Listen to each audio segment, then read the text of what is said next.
Hi everybody, maayong adlaw. Niata karon sa bukid kay magluto ko og puto nga balanghoy. As you can see, naglakaw-lakaw ko diha for the content. Nanguha bitaw ko og dahon sa saging kay akong gamiton before ko magluto og puto nga balanghoy. Pero basta natingala mo ano nanguha kog dahon nga dili man ko maghimo og budbod or suman. Kinahanglan ako ang dahon sa saging kay may akong ihapin dito sa ko ang preparan sa puto nga balanghoy. Ang uban sa dani akong ihapin sa yuta kay gikan man gud nag-ulan, medyo lapok siya. Unya sa akong pagpanguha og dahon sa saging kay nagvideo-video man lagi ta, wa ko kabantay nga ako ana dining giupawan ang kani nga saging akong gikuha og dahon. Ay pa lang ako nabantayan sa pag-edit na sa video.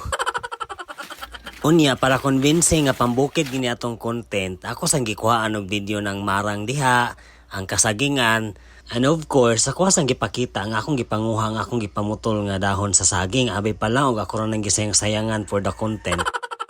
Og saway paglangay nibalik na po ko dito sa abuhan, akong gidala niya akong mga pinutol nga dahon sa saging kay mao lagi na atong gamiton unya inig prepare na to sa puto nga balanghoy. And of course dili na mahimong puto nga balanghoy kung wala tay balanghoy. Mao nang nianhi na dayon ko diri sa akong balanghoyan. Bitaw balanghoyan bitaw ni sa akong auntie and ako man pud siyang gitagaan sa akong niluto. Ug niya na dayon ta sa usa sa mga exciting parts ani nga video, which is ang pag-ibot aning balanghoy. So before nako giibot ang balanghoy, ako sang gipamutol ang iyahang existing na stock kaya dili ko maglisod og ibot. Sa tinuod lang na maginuntay sayon kuhaan og balanghoy pero gusto mo gid ako lisod-lisoron akong galingon for the content and of course para pod aesthetic siya tan-awon nga nagig gusto nga sa balanghoyan. Mao nang diha ko sa tunga nang ibot nga pwede ram gyud tag sa daplin ko nang ibot. So mao lagi ning kaning kuanta kaning frustrated na content creator buhaton gid ang tanan para lang makahimo og video nga medyo kanang okay pod tan-awon. Og after nako gipang ipo sa punuan ang mga balanghoy, ako na din ang gisulod sa balde kay para ako na siyang madala pabalik dito sa akong lutuan na as you can see ninaog na ko diha gikan sa babaw kay medyo naamag na siya sa babaw ang balanghoyan. Mo nang nindot siya tan-awon pero ang kanang akong tiyan sad pati pong dako tan-awon.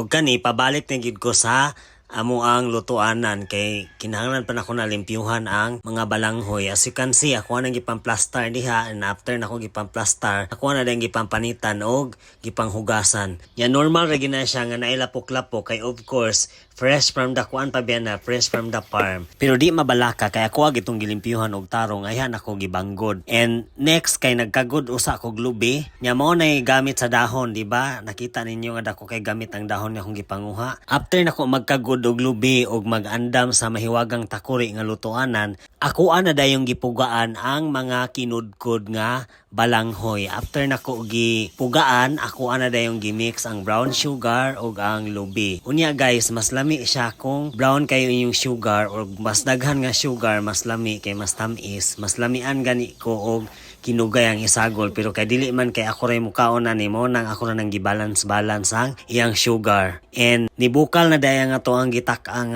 mahiwagang takuri ug ako ana dayong gipanglunod ang mixture sa kinudkod nga balanghoy, sugar og lubi. Di ba yung ana ra gid siya kasayon? Ang lisod lang isang pag-prepare sa mga ingredients. Of course, ang paglimpyo og pagbanggod sa ato ang balanghoy kay mo take siya og time. Samot nag inyo pong gimanumano og kagod ang inyong lubi, mo take biag time ang pagkagod sa lubi. Pero lagi kay naghimo man tag content so kinahanglan ipakita nga nagkagod-kagod tag lubi.